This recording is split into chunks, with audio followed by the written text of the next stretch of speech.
Bioceuticals is proud to present the seminar series, The Science of Ketogenesis, with Dr Dominic D'Agostino, to be held in Sydney, Melbourne, Adelaide and Perth in October and November 2019.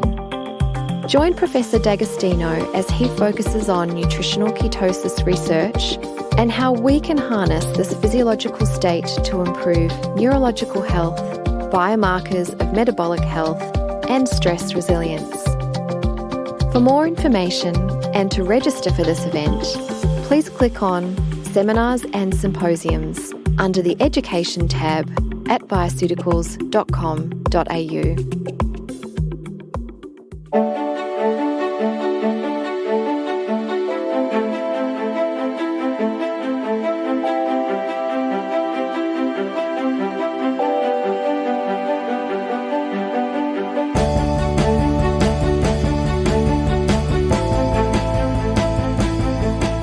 This is FX Medicine. I'm Andrew Whitfield Cook.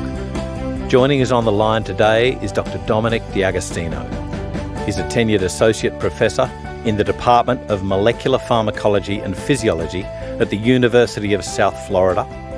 He's also a research scientist at the Institute for Human and Machine Cognition. His laboratory develops and tests nutritional strategies and metabolic-based supplements for neurological disorders, seizures, cancer, and metabolic wellness. He was a research investigator and crew member on NASA's Extreme Environment Mission operation and has personal interest in environmental medicine and methods to enhance safety and physiological resilience in extreme environments. His research is supported by the Office of Naval Research, Department of Defence, private organisations and foundations, and he's basically known as the Keto King. Welcome to FX Medicine, Dom. How are you? Thank you for having me. I'm doing well. I know it's a popular term, but I want to go right back to nutritional ketosis because I remember when we learnt our physiology in nursing and we at no stage covered ketosis as having benefit. So can we do a quick review of this history and when did it start to be used for therapy? Like I remember epilepsy. But when did it start to be used as a diet for wellness or for, indeed, therapeutic intervention? Yeah, the clinical implementation of the ketogenic diet started about a century ago, as a conventional approach. It really was the standard of care for epilepsy, and it is today for drug-resistant epilepsy, but there was no drugs to control epilepsy 100 years ago. So it really was a very efficacious strategy to control a wide variety of seizure types. That's right. But in my learning, the primary fuel of the brain cells was always and only glucose. And then I remember they said glutamine can act as a secondary fuel, but never ketones, which I find weird because it was used as a therapy, as you say, over 100 years ago. Yeah. Well, at the time, it wasn't really understood that in 100 years ago, in the early 1920s, it was not really understood that ketones were acting as a metabolic fuel. But the diet did mimic the physiology of fasting. So the Mayo Clinic really developed this diet as a strategy to mimic the metabolic state of fasting, which produced these ketone bodies. And even back then, they thought of it as more or less a byproduct, a secondary byproduct of something else that was happening in the body. I guess it was not until 1967 that Harvard Medical School, in the lab of George Cahill, discovered that ketone bodies were largely the fuel that the brain was relying on in a fasting state or a starvation state.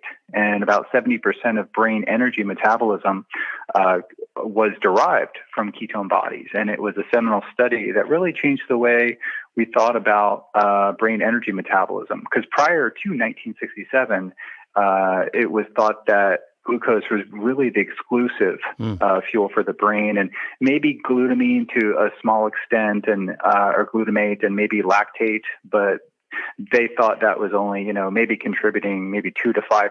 But to discover that 70% of brain energy metabolism could be derived from ketone bodies, really changed medical textbooks. But it didn't really take on. This is what I find interesting, because you're talking of a lag time of 30 years. That's amazing. Yeah. And, it was really a few investigators who picked up on George Cahill's work. And one of the investigators was Hans Krebs' student, Dr. Richard Veitch. And he's at the NIH, and he's up in years now, but really dedicated his life to studying ketones as an energetic fuel, a super fuel, if you would. And the publications that he had over decades, really, I was drawn to those publications and the implications of this idea that we could, provide an alternative energy source in the form of ketones. But the only way to achieve it was with starvation or prolonged fasting or this high-fat ketogenic diet. And I think the public fear of high fat, which is part of the diet, really prevented the ketogenic diet from taking hold. And that's an interesting story with politics and a lot of bad science behind it. But we had a fear. We demonized fat for such a long time. And I think that kept the medical community from embracing the therapeutic potential of the ketogenic diet. Indeed, you were not a fan of the ketogenic diet at the beginning as well, were you? Not really. I thought of it as, I knew about it from the fitness industry as a rapid weight loss diet, as a fad diet. And it was in 2008 when I really got into studying anti-seizure effects that I discovered the literature on PubMed. And then since then, the last 10 years, there's been an explosion of research, peer-reviewed research on PubMed, and an explosion of Google search too for the diet. So, and I think to a large extent, the popularity of the ketogenic diet is definitely due to influencers, celebrities using the diet, but also the legitimacy has been kind of secured by the explosion of scientific publications on the ketogenic diet. You just have to go to PubMed and search. And that has been very interesting to me as a scientist. One of the things that I got at the beginning was the robust argument against it, saying it'll destroy kidneys and this is what happens with diabetics. And let's go into that. What's the difference between ketosis and ketoacidosis? Yeah, it's a good question. So ketoacidosis is a pathological condition that is almost exclusively associated with a deficiency of insulin. And that's characteristic of type 1 diabetes, where the body does not make enough insulin. There's either a complete lack of insulin or insulin insufficiency. And in the context of, a physiology where you cannot make insulin, when you're a type 1 diabetic and you don't inject insulin, basically the body becomes starved of energy, of glucose, because it cannot get glucose in the cells.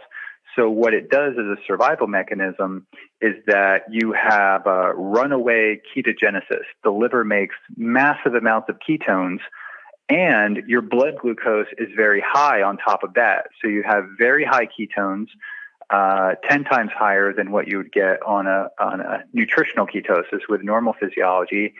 And you have very high glucose, which produces an acidotic condition. And if it's not corrected with injecting insulin, fluids, and electrolytes, you will die of a diabetic coma. So if you're not a type 1 diabetic, and you follow a ketogenic diet or you fast, there is no really danger of getting into a state of ketoacidosis. And even if you are a type 1 diabetic, my PhD student, for example, is type 1 diabetic and does quite well on a ketogenic diet because it keeps his blood glucose levels very stable. And recently, out of Harvard Medical School, Dr. David Ludwig published an article that basically demonstrated a low-carb ketogenic diet could be used for the metabolic management of type 1 diabetes, which is something I actually didn't even, consider talking about because it was such a controversial subject. But now that we have a publication to show that type 1 diabetics use much less insulin and can control their glucose much better on a lower carb ketogenic diet. So things have really, really changed over the last couple of years. Absolutely. It's so funny how there's this turnaround. I guess the reason for the turnaround, as you say, is these investigators, but the change in the minds of the scientists. There's got to be something for these questioning minds to go, hang on. For instance, you would just explain that it was the glucose really causing that acidotic condition, not the ketones, but the ketones were blamed. Yeah. How often do we see this? Yeah, so, when you're in nutritional ketosis, your ketones are in the 1 to 2 millimolar range, not the 10 to 20 millimolar range, and your glucose is relatively low and stable. Whereas if you have type 1 diabetes, your glucose is out of control and can even get up to 300 to 400 milligrams per deciliter, or in millimoles, that could be 10 millimoles or more. Yeah. And that makes your blood essentially like sludge, and it makes a very acidotic and very dangerous condition, actually. So you mentioned diabetes type 1. Diabetes mellitus type 1. What are some of the other emerging applications of nutritional ketosis? Yeah, there are many, actually. The low-hanging fruit, I think, is really type 2 diabetes. Right. And that could, another term for that could be carbohydrate intolerance, because essentially that's what's happening. People with type 2 diabetes are consuming a level of carbohydrates that's keeping their blood sugar sustained and elevated, and their insulin levels too. And there's a couple ways to correct that. One would be calorie restriction, but a more feasible approach would be carbohydrate restriction, which would decrease the secretion of insulin and lower your blood glucose and the postprandial elevation of glucose too that accompanies a meal. And there's a number of investigators and organizations working on treating this dietary disease, and I would call it a dietary disease with diet instead of treating a dietary disease with drugs, which really doesn't make any sense. It really makes sense to treat a dietary disease with diet. So that, and so many Americans, really suffer from that. And weight loss too, really. It's been around for a long time using the ketogenic diet, but now we know there are many different forms of the ketogenic diet, and we have a better understanding of the types of fats. In the United States here, hydrogenated fats were popular for a long time. Yeah. Oils rich in omega-6 fatty acids, which are pro-inflammatory, were used ubiquitously in many different food products. And now, they're being minimized or limited. So we know how to formulate the ketogenic diet in ways that's healthy, and that can lead to not only a weight loss, but a sustainment of that weight loss. It's relatively easy to lose weight, but to have a lifestyle or dietary plan to sustain that weight loss, I really think is where low carb and ketogenic diets really shine, because they really help to regulate the appetite in a way that can moderate eating behavior to sustain that weight loss. So that's two of the big ones, type 2 diabetes and weight loss. Yeah. No, there's so many others. I want to get into those. But You said there's many forms of the ketogenic diet now. So it's not just a standard thing. It's really how you respond, how the person responds. So this would therefore always require testing, correct? Yeah, there's an art and a science to it, right? It used to be kind of like a cookie cutter approach for epilepsy for many years. You just put this amount of butter and heavy cream, and you mix a little egg, and it was very dairy based. Yeah. Now, some people don't do very well on a dairy based ketogenic diet and do much better in a non-dairy ketogenic diet. But the classical ketogenic diet was 90% fat, and some of the emerging data, even in epilepsy, shows that a modified ketogenic diet, which is 60 to 70% fat and more liberal in protein, can be just as efficacious for seizure management. And that particular diet, because it's less extreme and more palatable, can be used for a wide range of applications too. Okay, but do you find that many people go too high with protein levels, which might interfere with growth signaling? it kicks you out of ketosis too once you get above. Like the Atkins diet, different forms of it was really a high protein diet, and people kind of misinterpreted the ketogenic diet as a high protein diet, where really the original ketogenic diet was low in protein. It actually became problematic for pediatric population because it stunted their growth. So now instead of 8% or 10% protein for kids, they try to do more like 12 to 15%, which is still quite lower than the standard American diet. But getting a ketogenic diet in the 20 to 25% range of protein seems to be work pretty well. Even for seizure control, weight management, and a variety of other things. And then obviously protein, the obvious sort of go-to there would be meat. What about vegans, vegetarians? How do they cope with a ketogenic diet, which is have that moderate amount of protein in it? Yeah, I think it's challenging for a vegan to do it, but in the last couple of years, there's been the availability of various plant protein isolates. Everything from hemp to pumpkin seed to rice and potato even. So these can sort of be incorporated into food and food products and even baking powders to supplement, that protein and various nut butters and things like that. So vegetarian diet that would allow eggs and a little bit of dairy. Yep. So that's actually much easier. Yeah. So you have, you can make a variety of things with egg, and egg protein's a very good source of protein. So it becomes challenging with a more of a plant-based vegan diet. I do have a blog article, one of our first articles ever in ketonutrition.org. Our website was described a plant-based ketogenic diet because so many people just think of bacon and eggs as a ketogenic diet, but it is evolving to the point where different meal plans are being developed that would allow access to the ketogenic diet for vegans and vegetarians. Dom, what about cancer? I've heard of the work of Walter Longo using the ketogenic diet in cancer. Can you tell me what's happening in the research area of its use in cancer? Sure. Yeah, that's a very exciting area of research. I was introduced into the ketogenic diet for cancer by Thomas Seyfried, who wrote the book Cancer as a Metabolic Disease. And it's a very in-depth scientific book explaining how metabolic damage or damage to the mitochondria can trigger the activation of oncogenes and ultimately, lead to carcinogenesis and tumor formation. The idea would be, or the implications would be, that keeping our mitochondria healthy and our energy pathways healthy would preserve genomic stability and make it less likely if the cells are energized. And energy is very important for DNA repair. If the bioenergetic state of the cell is high, it's much less likely to suffer insults that would then trigger mutations that would cause cancer. Yeah. So this has implications not only for the treatment of cancer, but also for the prevention of cancer. So Walter Longo and many others are doing clinical trials now.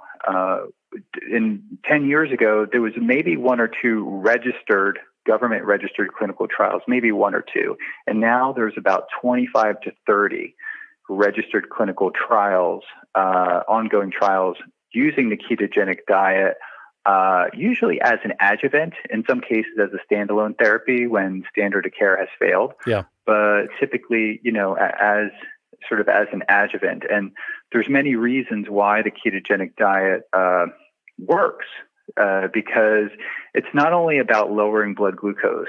And you often hear, starve your cancer of glucose, go on a ketogenic diet. I just looked now, there's 31 clinical trials.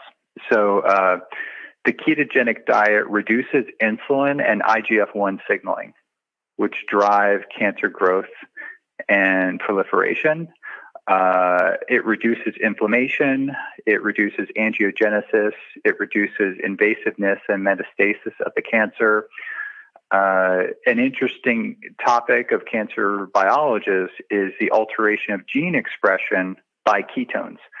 So ketones can actually activate various gene pathways that can prevent cancer from growing and spreading. And that's a very hot topic. The ketogenic diet also enhances anti-tumor immunity, which means that if you're in a state of nutritional ketosis, it makes the immune system more vigilant to identifying cancer and helping your body rid itself of that cancer. So that's another benefit of the ketogenic diet. And it's protein sparing. So when your ketones are elevated, it prevents muscle tissue from being broken down. And that's a whole project that we have. It's a PhD project of my student looking at anti-cachexia effects of ketones. Yeah, which is really counterintuitive, one would think. The standard way would think you need more carbs to stop, to provide more energy to stop cachexia. It's not necessarily so. You need to be protein sparing, muscle mass sparing. Yeah, and that's how we could fast too. Yeah. So that's a really important consideration. If we fasted and we didn't make ketones, our body would catabolize the skeletal muscle to make glucose, and we would waste away.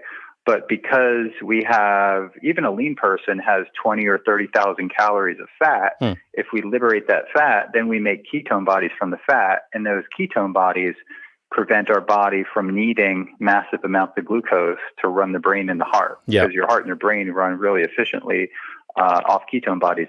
So it's very protein sparing, and that's probably why humans could withstand fairly long periods of starvation. Yeah. They could do quite well, in a state of fasting ketosis. Just something you mentioned before about the immune system in cancer. So do you know of any research that's showing, say, a decrease in tumor-associated macrophages using the keto nutrition?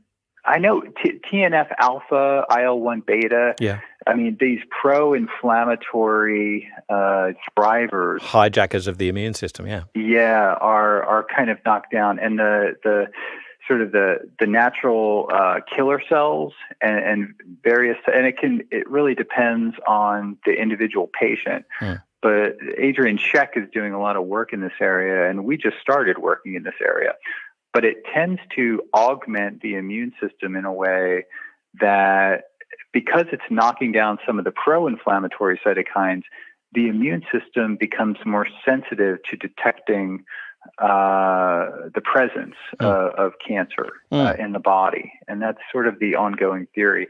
That's how it's playing out in the animal model work, and now human trials are looking at this. Dom, just going back to obesity, which is obviously, convenience, our 21st century, it's the scourge of health in our 21st century, quote unquote, living. And it's been said that our generation is going to be the longest living, and perhaps our children aren't going to live as long. I was very interested by the work of Professor Robert Lustig, who is, definite anti-sugar. He told me about that we measure HbA1c, but indeed there's other lysine links, I think it was, along the hemoglobin. Do you ever look further than just the standard testing when you're investigating the benefits of keto nutrition and the effects on glucose? We don't go too far down into the weeds in that regard. What we do is we do a very comprehensive cytokine assay where we look at 60 different, cytokines.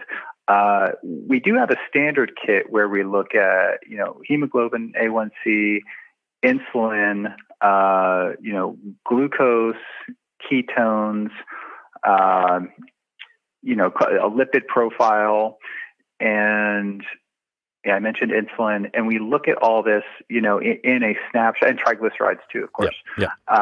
And that we try to keep it relatively simple in regard to the metabolic profile, because the other things are just kind of a little bit too variable. And and the cytokines too can be variable, but that's giving us a lot of insight into how the immune system is kind of augmented.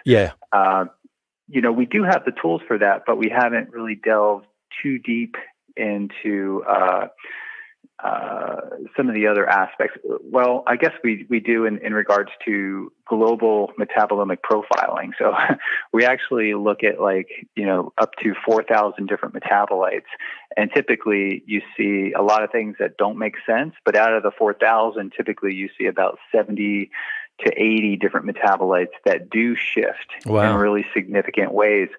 So we're sitting on a lot of data right now I can't really talk about, but we will be publishing soon, where we essentially take the blood, we take muscle tissue, we take the liver, we take the brain, we take the heart, and we look at up to 4,000 different metabolites, using a variety of different approaches and also bioinformatics to analyze that data to make sense of how it's shifting. Yeah. I can see the keto nutrition being quite useful even in things like cardiovascular disease, where the heart muscle needs energy. Heart failure is a massive issue. I could just see this being such a benefit. Yeah. And, Richard Veach, I mentioned him, the student of Hans Krebs, did work back in, I think it was published about 20 years ago, showing the hydraulic efficiency of the heart's about 25% greater when your heart is burning ketones relative to glucose. So this was a profound change, and especially since with ketones, you don't need insulin, that you can actually generate ATP without the presence of insulin. So ketones are very good for the heart. The heart burns fatty acids really well. It burns ketones really well. And the brain, some argue the brain functions more efficiently off ketones than it does with glucose. We do know the aging brain gradually uses glucose less efficiently. Even in a healthy individual, the glucose metabolism in the brain will decrease with aging. And that's not the case with ketones. The ability of the aging brain to use ketones does not decline with age. And this is work by Stephen Cunnane in Canada. He's shown this doing a dual PET scan.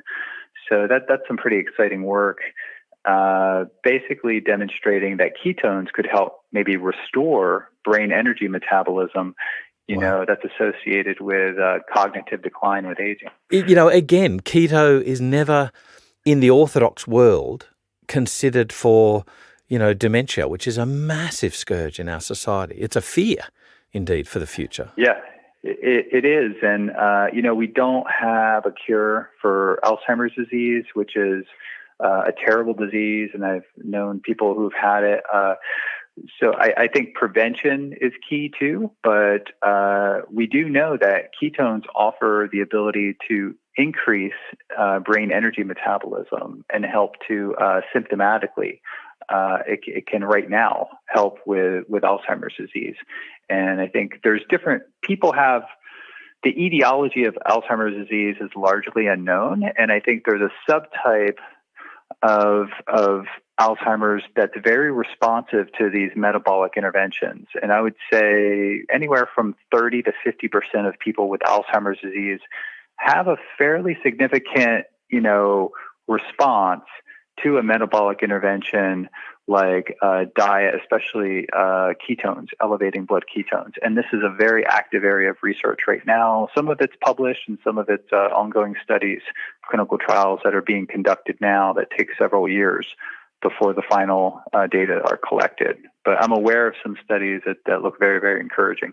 You were mentioning earlier that the types of oils that we use, the different fatty acids makeups of the various oils that we use is changing over time.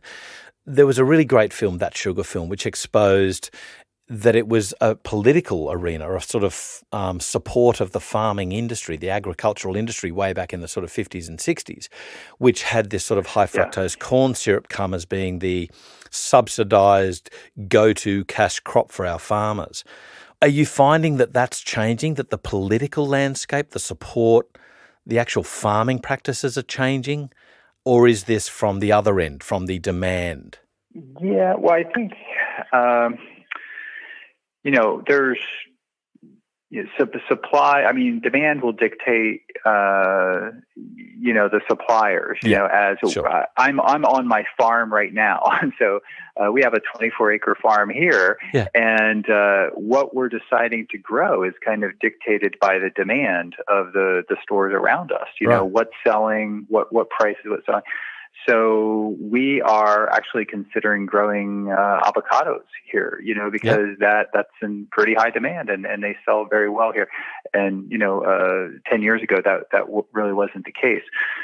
So I do see a lot of low carb options in recipes around, especially in the Northeast, but we're in Florida here, but I was up in the Northeast. A lot of gluten-free options. Most restaurants in New York, have these things. So I grew up farming all my life, and we grew wheat and potatoes and all sorts of carbs. And I think the landscape is changing. Government is continuing to subsidize farmers to grow certain crops and corn and wheat and things. And I think it's starting to shift where they're starting to subsidize more vegetables, like instead of grains.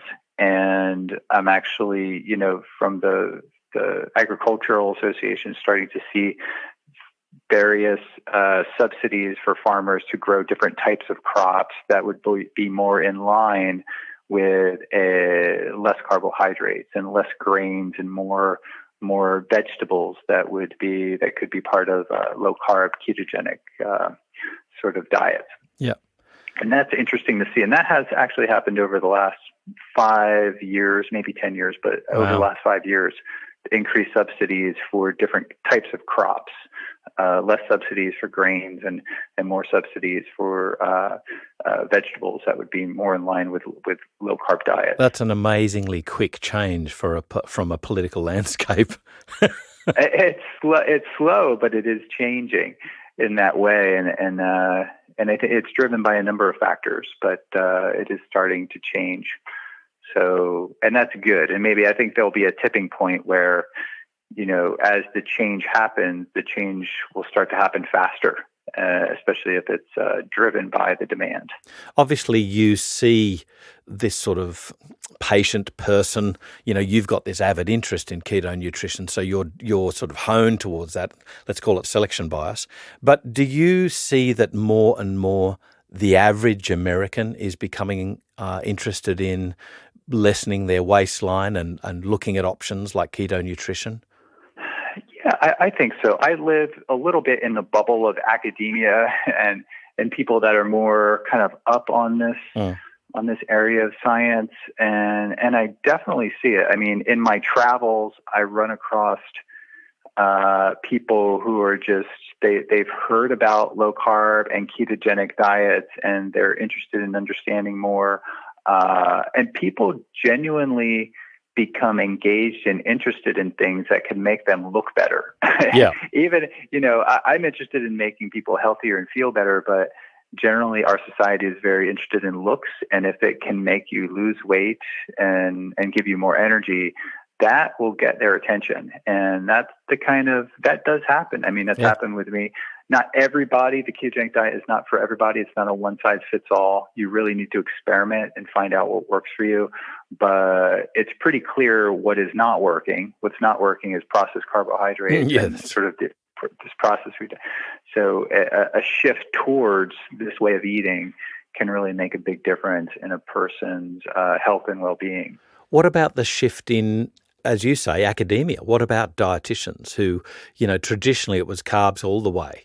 We're still in Australia seeing this resistance. Indeed, a dietitian, forward-thinking dietitian here, proposed to a group, a study group, if you like, that they should be looking at keto nutrition could be looking at keto nutrition as an adjunct in cancer therapy. And he was booed off stage, basically.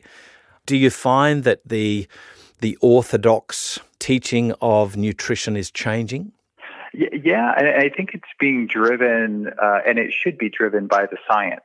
Not only the basic science, but the clinical science. And our big one of the big news networks here is public radio, NPR. Science Friday last Friday had Dr. David Ludwig on from Harvard Medical School, And his 20-minute segment was that not all calories are created equal. And he studies the low-carb diet and ketogenic diet for obesity and weight loss. And, that was a nationally aired radio program and now podcast. And yesterday, I was on NPR, on Florida Matters, NPR, WUSF, with a dietitian who was trained conventionally. And she is kind of coming, I didn't know how it was going to go during the interview because I didn't know, but she was really warming up to low carb and ketogenic diets and actually acknowledges it now as she's a PhD and a registered dietitian, as a very effective weight loss and weight maintenance strategy. So that was comforting. I thought maybe they were doing a point counterpoint. But it actually was a very nice conversation to have, and just acknowledging that this is a viable strategy that is not detrimental to your health, and it actually has many health benefits.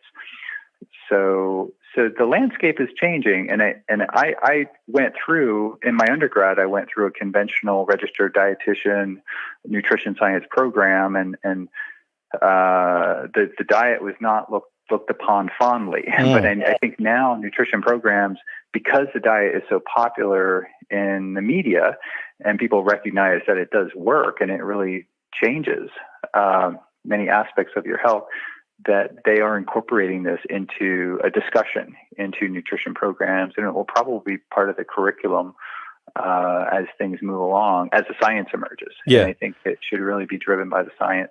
And like I said, there's an explosion of peer-reviewed science over the last 10 years, but it takes about 10 years to change the medical textbooks and the nutrition science textbooks. Can keto nutrition be of benefit in existing renal disease, like especially further along in, say, type 2 diabetes when people are on insulin? So, your kidneys filter the blood, and the more stuff you have in the blood, the harder it is on your kidneys, right? So there's a fear, I think to some extent, a legitimate fear of high protein diets for the kidneys in people who have pre-existing kidney disease. And some people mistakenly think that the ketogenic diet is high protein, and it's really not. So, and the ketones that are elevated in the blood are very mild metabolic acidosis that the body can deal with very easily. If you were to sprint, and run down the street, you would create a much stronger acid load in your blood than the ketogenic diet. Right. So it's not a stress to your kidneys. But what the ketogenic diet does to help your kidneys is clear that glucose out of your blood, or it just by virtue of decreasing the source of the glucose, that brings the glucose levels down, and that does a very good thing for your kidneys. So high levels of glucose can destroy your kidneys. It really strains the filtration system of the kidneys and stimulates a lot of pro-inflammatory processes that could damage the filtration. And your glomerular filtration rate can rapidly go down, if you have uncontrolled type 2 diabetes. And I think that could be reversed and managed very effectively with a ketogenic diet. Ketones have also been described as the fourth macronutrient. What's this about? Yeah, I think I've always thought about it that way, and have mentioned it on various podcasts. And I think the term's kind of starting to take hold. The macronutrients are, protein, carbohydrates, and fat. Classically, that's the macronutrients. So now we have ketone bodies that could be in the form of, beta hydroxybutyrate salts and esters. And there's also ketogenic fats like coconut oil derived MCT oil. And ketones are calorie-containing molecules that can be consumed orally, and they give our body a source of energy. So we have to classify them. And so I think it will be up to the industry to figure out how to classify these calorie-containing molecules. In the early 1960s into the 70s, NASA looked at high energy dense space food, synthetic space food. And they looked at things like 1,3-butanediol, which is one step away from a ketone, but it converts very rapidly to ketones in the body. And they didn't really know what to call it. It was not an alcohol, it was a glycol or a diol. And now we have molecules that are essentially the natural form of ketones that our body makes, and we can consume them, and they're calorie containing. So I think of them as like a super fuel. So we can consume them, and they can enhance metabolic processes in our body to give us energy. And I think they are something that we're just on the cusp of understanding what would be optimal as far as what kind of ketone formulas, would be optimal for different applications and how to utilize these things most efficiently. You mentioned coconut oil, which has been lambasted by many cardiologists as being a cardiovascular risk in itself. Can you comment on that, please, and start to dispel this myth? Yeah, sure. Well, coconut oil gets a bad rap because it is technically a saturated fat, and saturated fat has been demonized for decades, almost half a century, and a lot of it was driven by Ansel Keys, and a lot of bad science kind of contributed to that. But coconut oil is really a healthy oil. It has many different properties to it. When you consume coconut oil, it does get metabolized a bit differently. So instead of being packaged into chylomicrons, a good percentage of the oil can be transported directly to the liver and be oxidized and be burnt more rapidly. And some of it is converted to ketone bodies more rapidly. Yep. So fat in the form of coconut oil is less likely to be stored as fat in your body and more likely to be converted into energy than other forms of long chain fats. Some people fear that saturated fats can elevate your LDL cholesterol, and that could be atherogenic or cause heart disease. And the support for that, there's very little, if any, support for that. Actually, coconut oil has a wide range of health benefits, from converting to ketones. Lauric acid, a component of coconut oil, can boost your immune system. You can use coconut oil for a variety of different applications, and it's a healthy fat. And I think that the data supports that. Yeah. And the signaling properties of ketones. Can you explain a little bit further about this? Sure, and that's a recent development. It did not exist when I started studying this 10 years ago, but over the last 5 to 6 years, we've identified beta-hydroxybutyrate, one of the ketone molecules, functions as an endogenous histone deacetylase inhibitor. Essentially, what it means is that we have histone deacetylation strengthens the bond between DNA and histones, thereby repressing the genes in these regions. So if you have a histone deacetylase inhibitor, that can actually increase methylation and actually turn on the expression of different genes. And ketones tend to turn on the expression of genes that have protective properties in our body. So they have the ability to methylate. And this is a new finding. We're studying this in the context of Kabuki syndrome. It's a rare disorder where ketones, the ketone body, beta-hydroxybutyrate, has a therapeutic effect. So we're studying that. The ketone body, beta-hydroxybutyrate, also suppresses an inflammasome called the NLRP3 inflammasome that's related to autoimmune disorders and also age-related chronic disorders.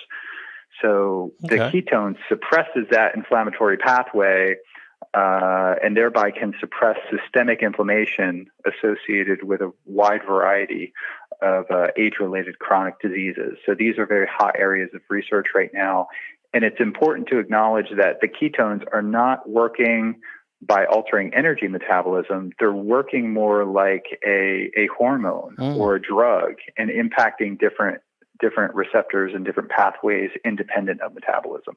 So that's a new and exciting area of research that we're involved in right now. So I'm gonna take this back to something that you've mentioned previously in podcasts and interviews, and that is that you use keto nutrition and you found that your dermatitis just went. Are you now sort of, I guess, awakening to the fact that it might not just be the fats that you're intaking as, it's making my skin more lush, but indeed it's having an anti-inflammatory signaling effect? Yeah, for sure. And it could be just like elimination of things.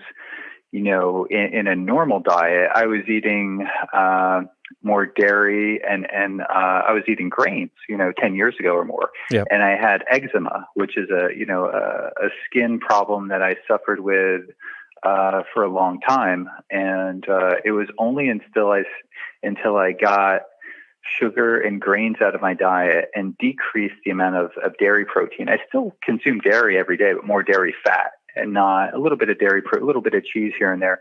But I think it was really lowering the carbohydrates and elevating my ketone bodies that rid my body of inflammation that I had like 10 years ago on a higher carb diet. So, and I think it's a combination of eliminating pro-inflammatory foods and also elevating anti-inflammatory metabolites like ketones of the blood. And it just had a profound effect on my systemic inflammation because my HSC reactive protein is almost non-detectable now. And it was always kind of in the high end of normal prior to doing this. And I really do think that keeping inflammation as low as possible, systemic inflammation, is really an important thing for health and longevity over time, because inflammation can wreak havoc on your body and your joints and even your brain, over time. Yeah. So I think you're doing your body a good thing by following a nutrition program that keeps inflammation low. And your skin will thank you too. Yeah. You've got, obviously, you've got a high level of intellect, a high level of education. How does the average punter, though, start keto nutrition? Because I can see there's some pitfalls. People might think, as you mentioned, cheese, it's high fat, so therefore it's good. What are the pitfalls that you see practitioners and indeed lay people doing, and where are the best resources that they can get that's really like up to the minute with the various types of keto diets? Yeah, we publish in peer-reviewed journals, and that's a good thing. But I think most importantly, over the last year or so, I started a blog and a website, ketonutrition.org, where I try to break down the science to the point where it can be actionable for the average person. Like today, we published a blog article, actually just within the last hour, called The Ketogenic Diet for Weight Loss, right? And it's really, we have a chapter in a new ebook that really takes it step by step on how to implement this approach, and although I study more neurological diseases and cancer, I realized that most people kind of come to this approach for weight loss. So I spent probably a half a year just reading the research, reading what books are out there, and just kind of sat down and worked on this with my assistant, Christy. And we come up with a chapter in a book called Fat Loss Forever. And in that book, we have a chapter, The Ketogenic Diet for Weight Loss. So we are really working hard, not only in the lab, but outside the lab, to make this information more accessible to people. So Keto Nutrition, our website, has information, and on that website, we have a bunch of different links to other people's sites that we kind of vetted out and feel is really good information. There's a lot of bad information out there. So we try to weed through what's good and bad, and try to compile that into kind of one website that has all the links on there. And of course, and some of the podcasts that I do have show notes in there, and those show notes, I talk about the ketogenic diet like this, but I have show notes to support some of the things that I'm talking about. And I think that helps people. Yeah, I've got to say, you talk about a poster child for keto nutrition. You're certainly that. I have one last question for you, though. And that is something about the institute that you work in. It's Institute for Human and Machine Cognition. Yeah, well, Dr. Ken Ford, who's an interesting academic person. I mean, he's probably one of the smartest people that I know, and he worked for NASA, and he also worked for the President's Defense Science Board for quite some time. He started this institute as an expert in artificial intelligence, and he had epilepsy growing up, and he used the ketogenic diet for decades now to manage that. And he was also a very high-level wrestler, and but his main sort of focus was robotics and artificial intelligence. And he worked with DARPA on a number of different projects, including humanoid robots. So as he developed various autonomous systems, he realized that it was equally important to enhance the human's capability to function in extreme environments. So a big part of the research that the Institute for Human and Machine Cognition is doing is enhancing, human performance and resilience in extreme environments. And I play a role in that, as does my colleague, Dr. Dawn Kernagis. We were both aquanauts in NASA's Extreme Environment Mission Operations. Yeah. So we have that in common. So I work with IHMC to develop strategies, including a ketogenic strategy, to enhance warfighter performance, astronaut health and safety, and things like that. So check out their website. Also check out STEM Talk. IHMC interviews a lot of scientists that study keto nutrition and astronauts and a number of different influential individuals in the world that really cover a range of topics. So that's called STEM Talk Podcast, and there's also a lecture series. So you can find out more about IHMC from the lecture series and STEM Talk. This is brilliant stuff. I said one last question, and no, it's not going to be. So one thing, because you do scuba diving, correct? You do underwater exploration. I love it. Yeah. Yeah. So do you find that keto nutrition, when you're talking about working with, high-level elite military personnel, do you find that keto nutrition might help with things like fear reactions, trauma recovery, things like that? Yeah, I do. I think enhancing your metabolic resilience can make you better in performing cognitively and physically under austere environments where you have limited food availability, and also where the partial pressure of oxygen may be lower, for example, at altitude, or higher. There are extreme environments where you're breathing high pressure oxygen. And also many of the detrimental effects that could impact a warfighter have to do with systemic inflammation, fatigue, recovery. So these are why IHMC and other institutes are really looking at the effects of these nutritional interventions on performance and recovery, because the ability to recover from trauma, you mentioned fear response. We had an article published today in Journal of Online Video Experiments on the anxiolytic effects of ketones, experimenting on using the elevated plasmase. So that looks at anxiety and fear reaction. And just today, we published an article really demonstrating from a video perspective, and we walk people through the entire experimental protocol, how ketone supplementation, elevating ketones, can reduce the fear response and actually make the anxiety and fear reaction attenuated in a number of model systems. So a lot of applications. Oh, I can see the big applications. I'm thinking even mood disorders, personality disorders, breakdown, psychiatric disorders indeed. Yep, that's the next frontier. We're working on a review article for that and hope to have that published soon. So we've recently submitted it. So I post these things on social media, on Facebook or Twitter. So hopefully that review article will be published soon. And it's a good overview of the potential for nutrition, with emphasis on ketogenic nutrition, for psychiatric disorders. Indeed, you're coming back to Australia for a seminar series to discuss the science of nutritional ketosis in November 2019, correct? Yes, I'm very excited about that. Tell us a little bit about what practitioners can expect to learn? Yeah, well, we're working on sort of the itinerary for that, and I want to hit on every possible angle of ketogenic nutrition and the various applications, and really listening to and wanting to hear what the audience, we're sort of putting together the itinerary based on what people want to hear, right? So I think some of the low-hanging fruit would be weight loss and, of course, type 2 diabetes, inflammation. My background is neurological diseases, seizure disorders, and also cancer. And we have active programs in sort of all those things that I mentioned.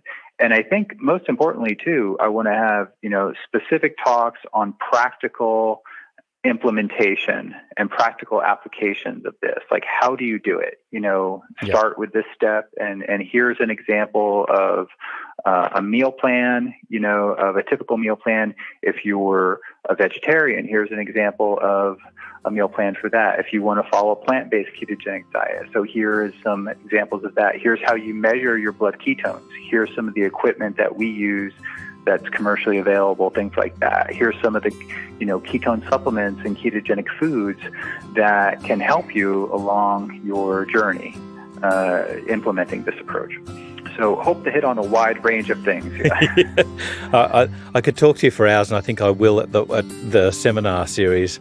I think I'm going to have to Shanghai. I look forward to it. Well, I remember at the symposium you were positively mobbed after your stage presentation. It was very interesting to see. I love seeing that level of interest, and I know keto is becoming quite big over there, so that's great to see too. And as it's taking hold here, like every day, you hear more and more about it. So, and it's not just me. Yeah, I love the science that you're bringing to it. So you're validating the uses and saying, look, where it can be useful and where it can't. Dominic, thank you so much for joining us on FX Medicine today. As I said, I could talk to you for hours. There's so many other areas we could delve into. Maybe again, at another stage, you and I can hit it off on FX Medicine. That sounds great. I'm ready anytime you are. Thank you. Thanks for having me, Andrew. This is FX Medicine. I'm Andrew Whitfield Cook. The age of personalised medicine has arrived. Be sure to check out our new FX Medicine podcast series, FX Omics with Dr. Mark Donoghue. Explore the genomic landscape and the clinical opportunities enabling you to offer truly personalised healthcare.